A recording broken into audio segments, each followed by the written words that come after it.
కీర్తన గ్రంథం 105వ అధ్యాయం మొదటి వచనం.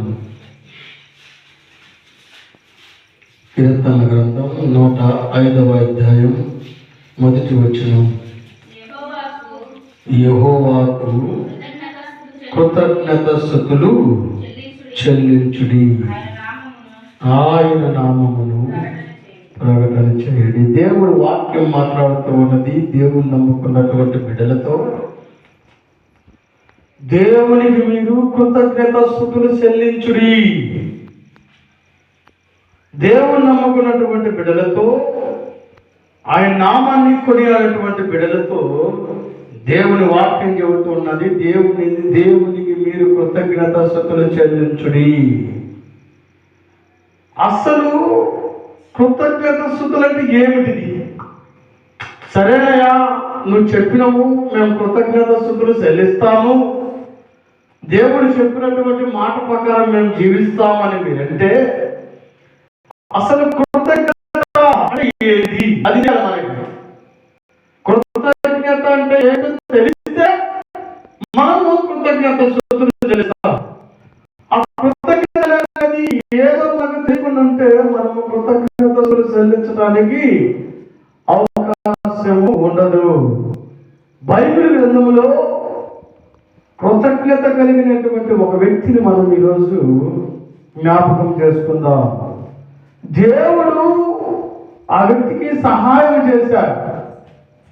దేవుడు ఆ వ్యక్తితో పాటు ఉన్నటువంటి వారికి అందరికీ మేలు చేశాడు, సహాయం చేశాడు, అందరికీ మేలు చేశాడు. కానీ సహాయం పొందుకున్నటువంటి వారు అందరూ కృతజ్ఞత కలిగి లేరు. కానీ ఒక వ్యక్తి మాత్రము కృతజ్ఞత కలిగి ఉన్నాడు. అయ్యో, దేవుడు నాకు సహాయం చేశాడే, దేవుడు నా జీవితాన్ని మార్చాడే, దేవుడు చేసినటువంటి ఈ సహాయాన్ని తీసుకొని నా జీవితాన్ని మార్చుకున్నటువంటి నేను దేవునికి కృతజ్ఞత కలిగి జీవించాలి అని బైబిల్ గ్రంథంలో ఒక వ్యక్తి ఉన్నాడు. ఆ వ్యక్తి గురించి ఈరోజు మనము జ్ఞాపకం చేసుకుందాం. లూకా సువార్త 17వ అధ్యాయం, లూకా సువార్త 17వ అధ్యాయం 11వ వచనం నుంచి చదువుకుందాం. ఆయన యెరూషలేమునకు ప్రయాణమై పోవచ్చు సమరయ గలిలయ మధ్యగా వెళ్ళుచూ ఉండెను. ఆయన ఒక గ్రామములోనికి వెళ్ళుచుండగా 10 మంది కుష్ఠరోగులు ఆయనకు ఎదురుగా వచ్చి దూరముగా నిలిచి, యేసు ప్రభువా, మమ్ము కరుణించుమని కేకలు వేసిరి. ఆయన వారిని చూసి, మీరు వెళ్ళి మిమ్ములను యాజకులకి కనపరుచుకోండి వారితో చెప్పెను. వారు వెళ్ళుచూ ఉండగా శుద్ధులైని వారిలో ఒకడు తమకు స్వస్థత కలుగుట చూసి గొప్ప శబ్దముతో దేవుని మహిమపరచుచు తిరిగి వచ్చి ఆయనకు కృతజ్ఞతాస్తుతులు చెల్లించుచు ఆయన పాదముల యొద్ద సాగిలపడెను. వాడు సమరయుడు. ప్రైజ్ ది లార్డ్, హల్లెలూయా. ఇక్కడ జరుగుతున్నటువంటి సందర్భం ఏంటంటే, ఆయన యెరూషలేము గలిలయ ఆ మధ్య ప్రాంతంలో నడిచి వెళుతూ ఉన్నాడు. ఆ యెరూషలేము ప్రాంతంలో, గలిలయ ప్రాంతంలో, ఆ మధ్య ప్రాంతంలో నడిచి వెళుతూ ఉన్నాడు. ఎప్పుడు నడిచి వెళుతూ ఉన్నాడంటే, మన లెక్క మానవుని శరీరాన్ని ధరించుకొని ఉన్నప్పుడు, మన లెక్క మానవుడిగా ఉన్నప్పుడు, మానవుని శరీరాన్ని ధరించుకొని ఉన్నప్పుడు, మన లెక్క మానవునిగా ఉన్నప్పుడు ఆయన మనం నడుస్తున్నటువంటి ఈ భూమి మీదనే నడుస్తూ ఉన్నప్పుడు ఆ ప్రాంతంలో యెరూషలేము గలిలయ ప్రాంతంలో మధ్యాంతరముగా వెళ్ళిపోతూ ఉన్నాడు. ఆ రోజు కుష్ఠరోగం కలిగినటువంటి వ్యక్తులని ఊరిలో ఉంచేటువంటి వారు కాదు. ఎందుకు కాదంటే కుష్ఠరోగం కలిగినటువంటి వ్యక్తి ఉంటే అది అంటువ్యాధి. కుష్ఠరోగము అనేది అంటువ్యాధి కనుక ఆ కుష్ఠరోగము కలిగినటువంటి వ్యక్తులు ఊరిలో ఉంచకుండా ఊరు బయట వారిని ఉంచేటువంటి వారు, ఊరు బయట వాళ్ళు ఉంచేటువంటి వారు, ఊరు బయట వాళ్ళకి కావలసినటువంటి ఆహారాన్ని అందించేటువంటి వారు, వారి జీవనం మొత్తము చనిపోయేంత వరకు ఊరు బయట ఉండాల్సిందే. ఊరిలోకి రావడానికి కుష్ఠరోగం కలిగినటువంటి వ్యక్తికి అవకాశం లేదు. అయితే యేసు ప్రభువు వారు ఊరిలో ఉన్నాడు. ఇప్పుడు గలిలయ ఆ యెరూషలేము ప్రాంతం మధ్య ప్రాంతంలో ఆ ఊరి మధ్య జనాల మధ్య నడుచుకుంటూ వెళుతూ ఉన్నాడు. ఊరిలోకి జనాల్లోనికి రావడానికి అవకాశం లేనటువంటి 10 మంది కుష్ఠరోగులు ఊరికి వెలుపల దూరాన యేసు ప్రభువుని చూస్తూ ఉన్నారు. దూరముగా యేసు ప్రభు వారిని చూస్తూ ఉన్నారు. ఎందుకంటే ఊరిలోనికి రావడానికి వారికి అవకాశం లేదు. ఊరిలో ఉన్నటువంటి జనాల మధ్యలో తిరగటానికి వారికి అవకాశం లేదు. ఎందుకంటే వారికి వచ్చినటువంటి జబ్బు అలాంటి జబ్బు, వారికి వచ్చినటువంటి జబ్బు అలాంటి జబ్బు కనుక వారు దూరంగా ఉండి యేసు ప్రభు వారిని చూస్తూ ఉన్నారు. యేసు ప్రభు వారిని చూస్తూ ఉంటే యేసు ప్రభు వారు వారి దగ్గర కాడికి వచ్చినప్పుడు యేసు ప్రభు వారు వారితో ఒక మాట చెబుతూ ఉన్నారు. మీరు ఇక్కడ నుంచి వెళ్ళండి, మీ యాజకుడిని మీరు కనపరుచుకొని మీ యాజకుడి కాడికి మీరు వెళ్ళి మీ యాజకుడితో మీరు కలవండి అని యేసు ప్రభు వారు ఆ దూరంగా ఉన్నటువంటి 10 మంది కుష్ఠరోగులతో చెబితే ఆ 10 మంది కుష్ఠరోగులు వాళ్ళు విశ్వసించినటువంటి వాళ్ళ కాడ సేవా పరిచయం చేస్తూ ఉన్నటువంటి యాజకుడి దగ్గరికి వాళ్ళు వెలుచు ఉన్నారు. దేవుడు చెప్పినటువంటి మాటను విన్నారు. వాళ్ళు దేవుడు చెప్పినటువంటి మాటను విని దేవుడు చెప్పినటువంటి మాటను ధిక్కరించకుండా ఆయన మాటకు లోబడి ఆ మాట చొప్పున వాళ్ళు యాజకుడి దగ్గరికి వెళ్ళొచ్చు ఉన్నారు. యాజకుడి మందిరంలో ఉన్నారు. యాజకుడి మందిరంలో సేవ పరిచయం చేస్తూ ఉన్నారు. యాజకుడి మందిరంలో సేవ పరిచయం చేస్తూ ఒక సేవకుడిగా జీవిస్తూ ఉన్నటువంటి యాజకుడి దగ్గరికి 10 మంది కుష్ఠరోగులు వెళుతూ ఉంటే ఆ వెళుతూ ఉన్నటువంటి మార్గ మధ్యంలోనే కుష్ఠరోగం వాళ్ళ నుంచి దూరం అయిపోయినది. ప్రైజ్ హల్లెలూయా, హల్లెలూయా. కుష్ఠరోగము 10 మందికి ఉన్నటువంటి కుష్ఠరోగం వాళ్ళ వదిలి వెళ్ళిపోయాది. వాళ్ళు శుద్ధులయ్యారు. వాళ్ళ శరీరం మారింది, వాళ్ళ అవతారం మారింది. వాళ్ళకు ఉన్నటువంటి ఆ కుష్ఠరోగముతో ఉన్నటువంటి ఆ గాయాలు మారినవి. వాళ్ళ శరీరము మానవులు ఎలాగైతే ఉన్నారో అలాంటి శరీరం వాళ్ళకి రావటం జరిగింది. సపోర్ట్ దేవుడు నామన్న ఒకసారి మనము భయపడతామా? వాళ్ళ శరీరము మానవుల శరీరం లెక్క రావటం జరిగింది. అయితే ఆ 10 మంది కుష్ఠరోగులు శుద్ధులయ్యారు కానీ ఆ 10 మంది కుష్ఠరోగుల శరీరాలు మారినాయి కానీ ఆ 10 మంది కుష్ఠరోగులకు ఉన్నటువంటి ఆ రోగము వారి కానుంచి వెళ్ళిపోయింది కానీ వారి హృదయం మాత్రము మార్చబడలా.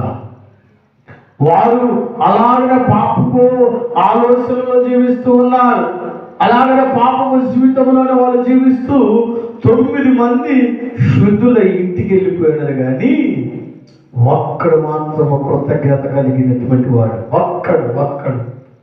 9 మందికి అదే శరీరము, 9 మందికి అదే కుష్ఠరోగము, 9 మందికి అదే గాయాలు, 9 మందికి అదే కుష్ఠరోగం ఉన్న అందరికీ మార్చబడింది. కానీ ఆ 9 మంది వెళ్ళిపోయారు ఇంటికి, ఎవరింటికి వాళ్ళు. కానీ ఒక వ్యక్తి కృతజ్ఞత కలిగినటువంటి వాడే పెద్దగా బహిరంగంగా సువార్త ప్రకటిస్తూ ఉన్నాడు.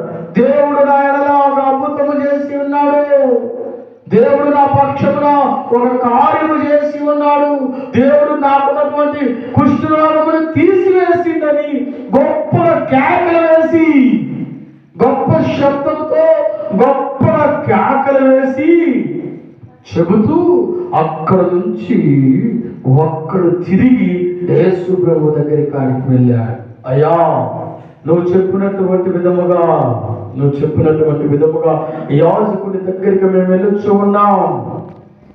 అయితే వెళ్ళొచ్చు ఉన్నటువంటి మార్గ మధ్యములోనే నాకున్నటువంటి కుష్ఠరోగం పోయినది. వెళ్ళొచ్చు ఉన్నటువంటి మార్గ మధ్యంలోనే నా శరీరం మార్చబడింది. నా కాడున్నటువంటి గాయాలన్నీ మారిపోయినాయి. నేను శుద్ధుని అయినాను. అందుకని కృతజ్ఞతతో నేను నీ దగ్గరికి వచ్చి ఉన్నాను. కృతజ్ఞత భావము కలిగినటువంటి వారు 9 మంది. ఒక్కడా? అమ్మ ఇప్పుడు చెప్పాలి. చెబితే నేను చెప్పింది మీకు అర్థమవుతుందని నాకు అర్థమవుతుంది. ముందు కృతజ్ఞత భావము కలిగినటువంటి వారు 9 మంది. ఒక్కడా? ఒక్కడే. 9 మంది దేవుడు చేసినటువంటి సహాయాన్ని తీసుకున్నారు, దేవుడు చేసినటువంటి మేలును తీసుకున్నారు. కానీ కృతజ్ఞత భావము కలిగినటువంటి జీవితం వారిలో లేదు. కృతజ్ఞత భావము కలిగినటువంటి జీవితము 9 మందిలో లేదు, కానీ ఒక్కడిలో మాత్రం ఉన్నది. ఈరోజు మన ఆత్మీయ జీవితము 9 మందిలో ఉన్నటువంటి ఆత్మీయ జీవితంలో మనం ఉండకూడదు.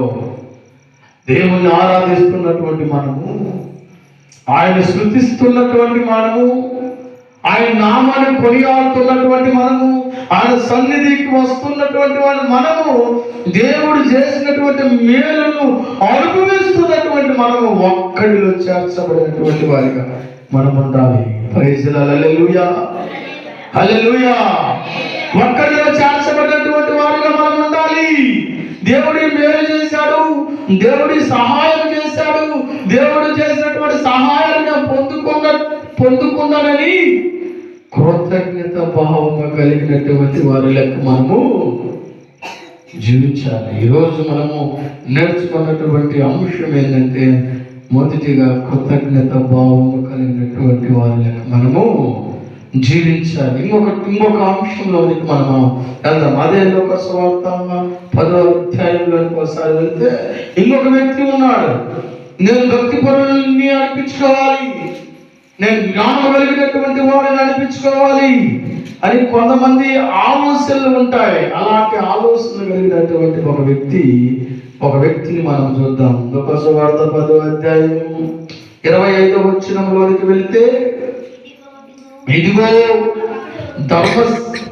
ఒకప్పుడు ధర్మశాస్త్రోపదేశకుడు లేచి, బోధకుడా, నిత్య జీవమునకు వారసుడగుటకు నేనేమి చేయవలనని ఆయనను శోధించుచు అడిగాను. ధర్మశాస్త్రాన్ని బోధించేటువంటి ఒక వ్యక్తి. కొన్నిసారి పాఠ్యభాగంలో చెప్పుకున్న ధర్మశాస్త్రము, మోషే రాసినటువంటి పాఠ్యభాగాలు ఏవైతే ఉన్నాయో వాటిని ధర్మశాస్త్రం అంటారు ఇజ్రాయేల్ ప్రజలు.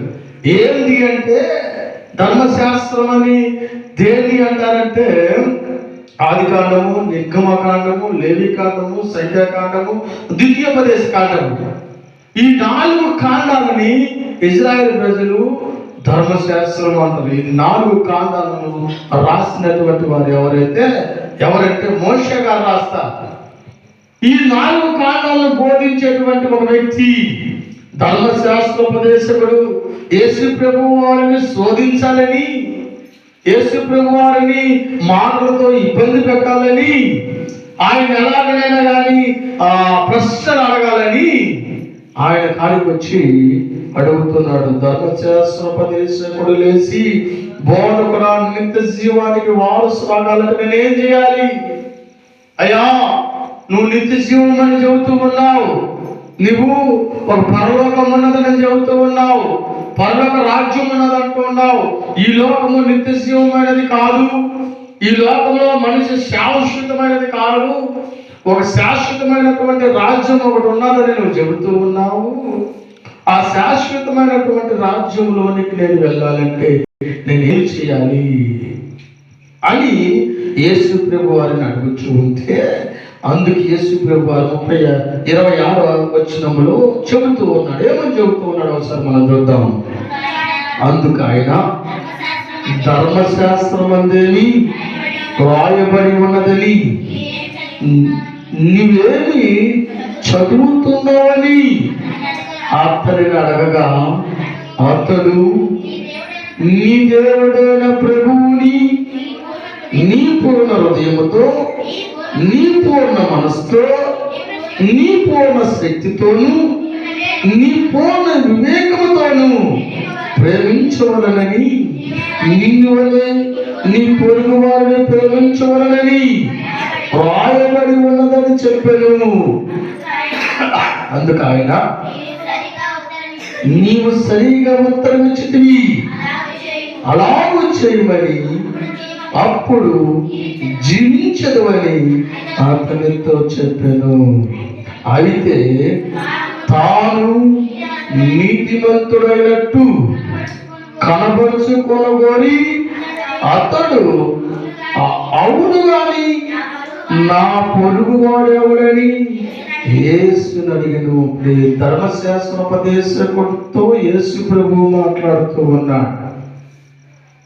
యేసు ప్రభు ధర్మశాస్త్రాన్ని చదివేటువంటి నువ్వు, ధర్మశాస్త్రాన్ని బోధించేటువంటి నీవు, ధర్మశాస్త్రంలో ఏవైతే రాయబడి ఉన్నాయో నీకు తెలియదా అని యేసు ప్రభు వారు ధర్మశాస్త్రోపదేశకుడిని అడిగితే, ధర్మశాస్త్రోపదేశకుడు ధర్మశాస్త్రాన్ని బోధించేటువంటి బోధకుడు యేసు ప్రభు వారితో మాట్లాడుతున్నాడు. అయ్యా, ధర్మశాస్త్రంలో ఈ విధంగా రాసుకున్నది నీ పూర్ణ హృదయంతో, నీ పూర్ణ వివేకముతో, నీ పూర్ణ మనస్సుతో దేవుని సేవించమని మాట్లాడుతూ రాయబడి ఉన్నదయ్యా అని యేసు ప్రభు వారిని అడిగి చెప్పినప్పుడు యేసు ప్రభు వారు తిరిగి ఆయనతో మాట్లాడుతూ ఉన్నాడు. ఏమని సరిగ్గానే చెప్పావు, ధర్మశాస్త్రంలో ఏదైతే రాయబడి ఉన్నదో, ధర్మశాస్త్రంలో ఏదైతే లిఖించబడి ఉన్నదో అవన్నీ నువ్వు సరిగ్గానే చెప్పావు అని ఆయన మాట్లాడుతున్నాడు. ఏమనంటే 30వ వచనం చదువమ్మా. అందుకు యేసు అప్పుడు ధర్మశాస్త్రోపదేశకుడు యేసు ప్రభు వారిని అడుగుతూ ఉన్నాడు, అయ్యా, నిన్ను వల్ల నీ పొరుగు వారిని ప్రేమించమని నువ్వు చెబుతూ ఉన్నావు కదా, అసలు నా పొరుగు వాడెవరు? నా పొరుగు వాడెవరు? అది చెబితే నేను ప్రేమిస్తానయ్యా నా పొరుగు వారిని యేసు ప్రభు వారితో చెబితే యేసు ప్రభు వారు దానికి సమాధానం చెబుతూ ఉన్నాడు. ఏమని సమాధానం చెబుతూ ఉన్నాడంటే, అందుకు యేసు ఇట్లా నేను ఒక మనుషుడు యెరూషలేము నుండి యెరికో పట్టణమునకు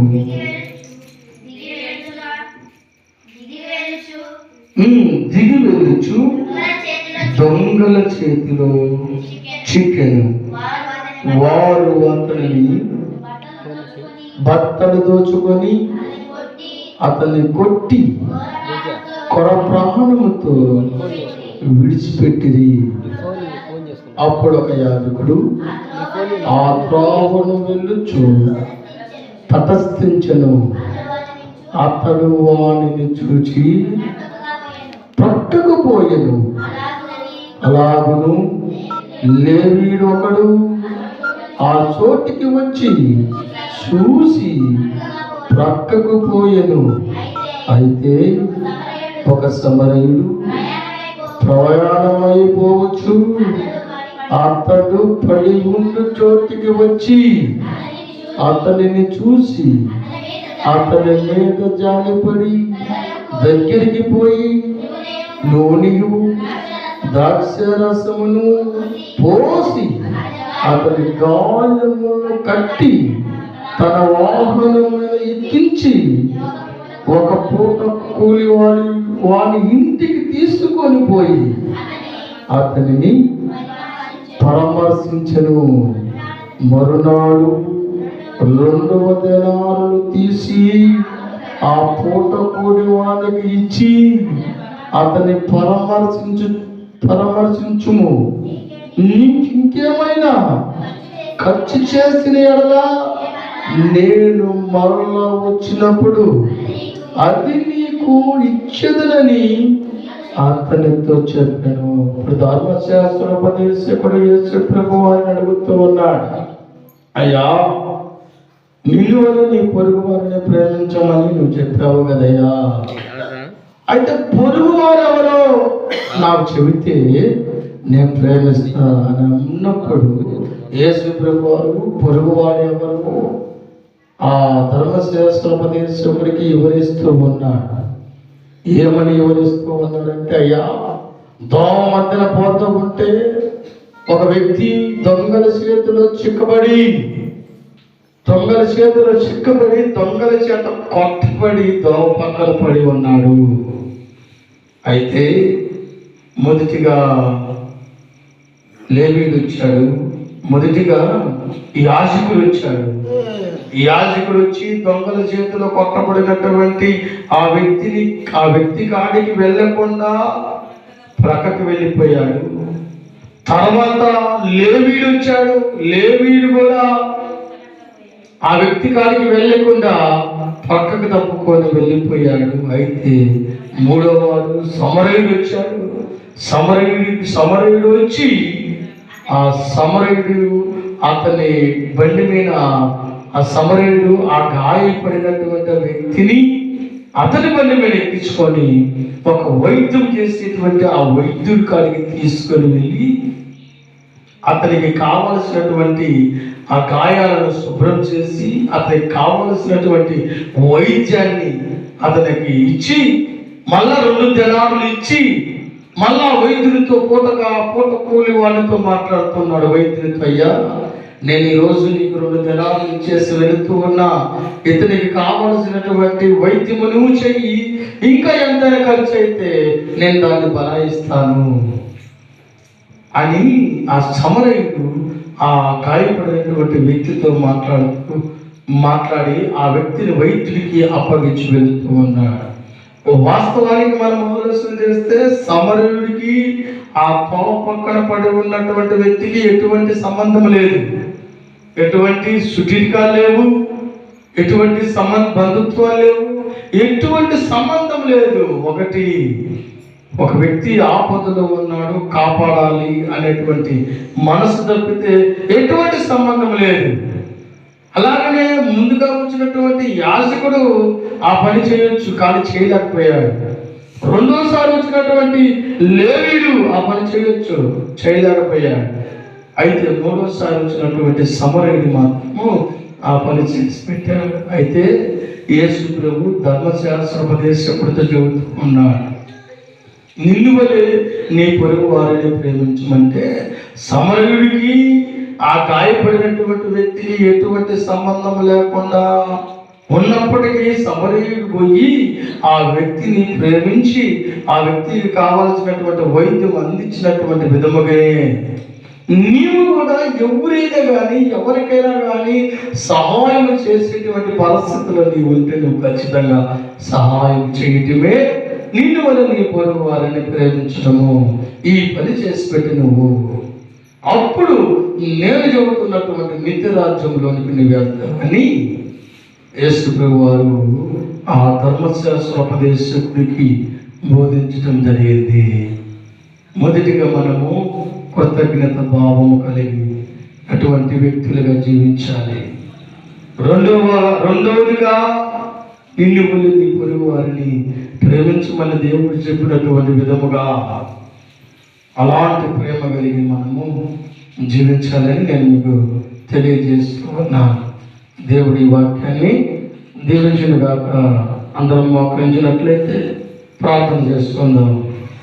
కృపా కనికరం కలిగిన మా ప్రియ పరలోకపు తండ్రి, శుభ్రాలు ప్రభువా, సర్వాధికారి, సర్వోన్నతుడా, కృపగల రాజా, కృపగల తండ్రి, సూత్రాలు ప్రభువా, సూత్రాలు తండ్రి, నాయనా, మీరు మొదటిగా మాట్లాడినటువంటి విధముగా తండ్రి నాయన సంఘము తండ్రి నాయన మీ ఎడల కృతజ్ఞత భావము కలిగి జీవించేటువంటి గొప్ప దయచేయమని ప్రార్థిస్తూ ఉన్నాము. అదే విధముగా తండ్రి నాయన సంఘము తండ్రి నాయన ప్రతి ఒక్క కుటుంబము తండ్రి నాయన ఒకరి ఎడల ఒకరు ప్రేమను కలిగి జీవించేటువంటి కృప దయచేయమని ప్రార్థిస్తూ ఉన్నాము. సంఘాన్ని మీరు జ్ఞాపకం చేసుకోమని ప్రార్థిస్తూ ఉన్నాం. సంఘములు ఉన్నటువంటి కుటుంబాలను మీరు జ్ఞాపకం చేసుకోమని ప్రార్థిస్తూ ఉన్నాము తండ్రి నాయన. కుటుంబాలు తండ్రి నాయన ఏ అవసరాలు ఉన్నాయో, ఏ ఎక్కలు ఉన్నాయో వాటన్నిటిని మీరు తీర్చమని ప్రార్థిస్తూ ఉన్నాము ఒక దైవ సేవకులుగా తండ్రి నాయన. తండ్రి నాయన కుటుంబాలు తండ్రి నాయన ఏ కుటుంబాలలో అప్పులైతే ఉన్నాయో, ఏ కుటుంబాలలో సమస్యలైతే ఉన్నాయో, ఏ కుటుంబాలలో ఇబ్బందులైతే ఉన్నాయో తండ్రి నాయన వాటన్నిటిని మీరు తొలగించమని ప్రార్థిస్తూ ఉన్నాం ప్రభువా. సూత్రాలు తండ్రి నాయన తగలబాడు సంఘములు తండ్రి నాయన బతుకు తెరువు నిమిత్తం తండ్రి నాయన దూర దేశాలకు వెళ్ళి ఉద్యోగాలు చేసేటువంటి బిడ్డలున్నారు, బేల్దారి పనులు చేసేటువంటి బిడ్డలున్నారు తండ్రి. వాళ్ళు చేసేటువంటి పనులు బాటల విషయాల్లో తండ్రి నాయన ఎటువంటి ఇబ్బంది జరగకుండా, ఎటువంటి శోధన తండ్రి నాయన వాళ్ళ సంతకు రానియకుండా తండ్రి నాయన మీ కంచె కాపుదల వారి పట్ల ఉంచమని ప్రార్థిస్తూ ఉన్నాం ప్రభువా. స్తుతులు తండ్రి నాయన చదివి తండ్రి నాయన ఉద్యోగాల కోసం ప్రయత్నాలు చేసేటువంటి బిడ్డలు ఉన్నారు తండ్రి నాయన. వాళ్ళు ఏ ఉద్యోగం కోసం ప్రయత్నాలు చేస్తూ ఉన్నారు, ఆ ఉద్యోగం వచ్చేటువంటి జ్ఞానాన్ని తండ్రి నాయన వారికి మీరు దయచేయమని ప్రార్థిస్తూ ఉన్నాం. 10th క్లాస్కు ఎగ్జామ్ ప్రిపేర్ అయ్యే బిడ్డలు ఉన్నారు, intermediate first year second year ఎగ్జామ్కి ప్రిపేర్ అయ్యేటువంటి బిడ్డలు ఉన్నారు తండ్రి నాయన. ఆయన వాళ్ళు ఎగ్జామ్కి ప్రిపేర్ అవుతూ ఉండగా తండ్రి నాయన చదివినటువంటి చదువు తండ్రి నాయన గుర్తుండేటువంటి జ్ఞానాన్ని వారికి దయచేయమని ప్రార్థిస్తూ ఉన్నాం తండ్రి. 10th క్లాస్ బిడ్డలు కానీ, ఇంటర్మీడియట్ బిడ్డలు కానీ ఏ ఒక్క బిడ్డ తండ్రి నాయన తప్పిపోకూడదు తండ్రి నాయన. ఏ ఒక్క బిడ్డ కానీ ఫెయిల్ అవ్వకూడదు తండ్రి. ప్రతి ఒక్క బిడ్డ పాస్ అయ్యేటువంటి కృప దయచేయమని ప్రార్థిస్తూ ఉన్నాం ప్రభువా. స్తుతులు తండ్రి నాయన నూతన గృహాలు పట్టుకునేటువంటి వారి విషయంలో ప్రార్థిస్తూ ఉన్నాం. వారికి కావాల్సినటువంటి ఆర్థిక సహాయాన్ని మీరు దయచేయమని ప్రార్థిస్తూ ఉన్నారు ప్రభువా.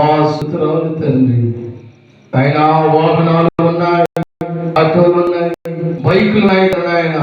ఉదయం నుంచి సాయంత్రం వరకు వాహనాలలో తిరుగుతున్నటువంటి బిడ్డల పట్ల మీ కంచె కాపుదల ఉంచమని ప్రార్థిస్తూ ఉన్నాము తండ్రి నాయన. వారికి నాయన ఏ అపాయము తండ్రి నాయన వారి సంతకు రానివ్వడం తండ్రి నాయన.